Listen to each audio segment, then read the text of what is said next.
Flores. I've been working on this project called Boys and Men of Color, which is actually now turned to Sons and Brothers for the last 5 years. The whole idea of the Sons and Brothers work is to find opportunities for young men of color to thrive, right? What are the things that might keep us from thriving? You know, there are many barriers out there, right? Including what we're going to be talking about today. But the ways that we get over some of these barriers is by bringing ourselves together, is by sharing our stories, is by connecting with each other and connecting to the adults around here who can help you become the best person that you can be at any point in time, at any point in life. Today, we're going to be talking about who you are really and who people think you are and who those people that think you are, how they treat you based on a stereotype. These people we're talking about are the police. All right? We're talking about the police. We're talking about authorities.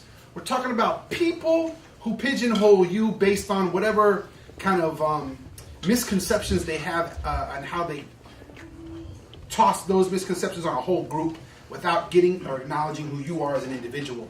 All right. So who I really am is just a high school graduate, which is really hard for our people because not many of us graduate. I'm actually a profound and prodigious young man, and I'm very caring, compassionate, and ambitious about everything that I do. This is who I really am. I'm currently a student at Sacramento City College. I'm a music major. Eventually, later on in my career, I want to open my own music school in Sacramento, California, Oak Park in particular.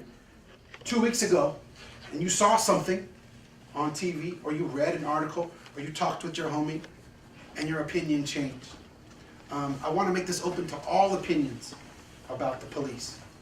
Cause I grew up in Oak Park, and when my family is set up, police come in and out our houses and stuff, on the block and stuff.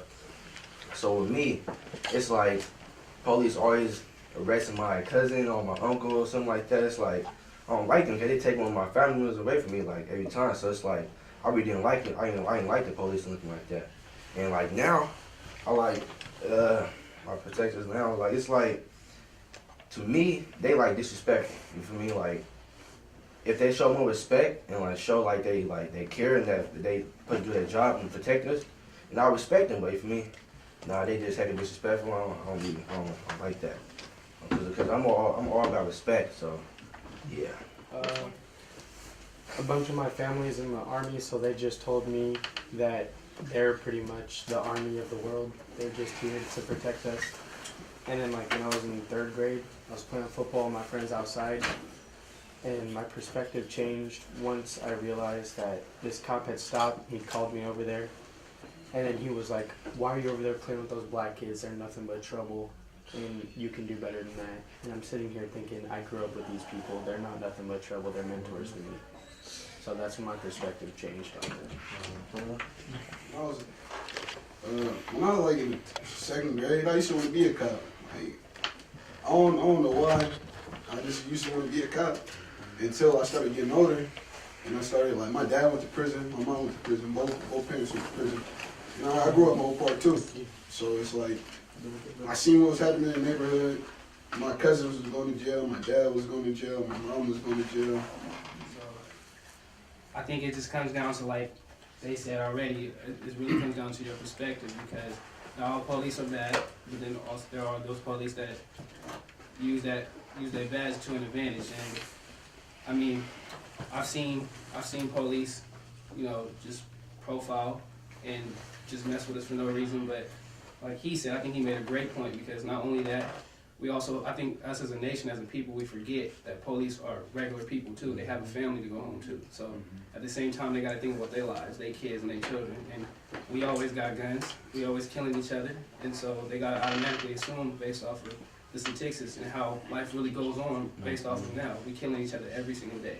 Sure. Every single day. In every single neighborhood, every one of us is killing each other. And so, like you said, why they don't care about us if we doing the same thing to ourselves? Yeah.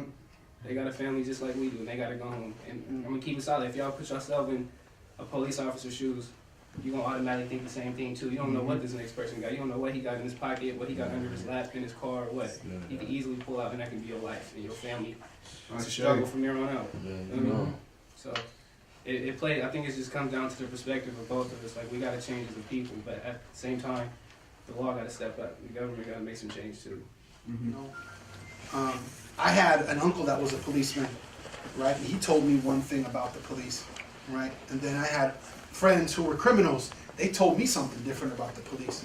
And then I got arrested, and my position changed about the police. And then I got older and had policemen friends. And my opinion changed, you know, about who they are. And then now I help young men who've been harassed or arrested by police, and I'm in juvenile hall. So my understanding of the police has gone all over the place. But I have to say that the last couple of years, this conversation has been far more frequent than I would like around what's going on with the police and how they're treating young men.